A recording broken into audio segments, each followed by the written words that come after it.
Kiara and I would be out at somewhere and she'd turn around to me, she goes, "Oh, are you all right? You know, I want you to come and talk to this person," and I'd snap and lose it. And I'd end up like just arguing at her, fighting, and then walking out the door.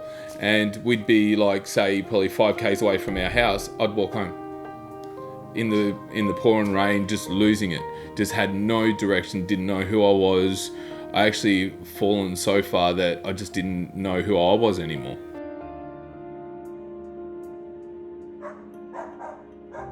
Homeless, living on the streets in the city, with my family being at a point where they no longer were willing to see me or let me near the family home.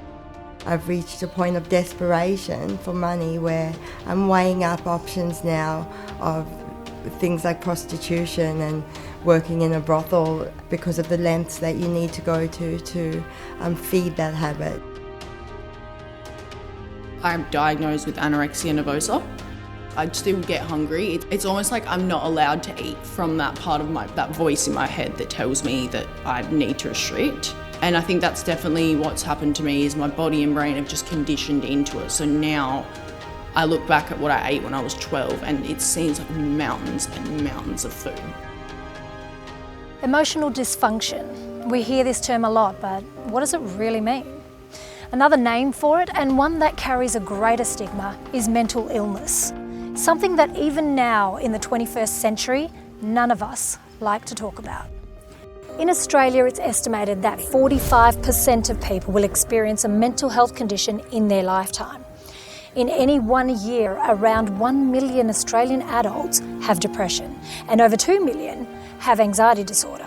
Body image issues, anxiety issues, depression, and just lack of self-confidence within girls has increased dramatically over the past few years. If I had more of a holistic view of health early on, then it would have saved a lot of time and a lot of damage. At present, the traditional model of treatment for a mental illness includes psychological therapy, medication and community support programs.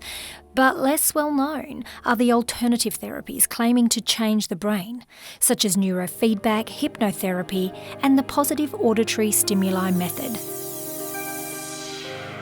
It is a technique that I developed nearly 13 years ago to help people who were suffering from severe mental illnesses and things like anxiety and depression. It works by aiming to interact with the unconscious brain. It seeks to allow the brain to heal and become more happy and joyful, and we think it's a great alternative to the traditional therapies. So how about a world where the way forward is straightforward?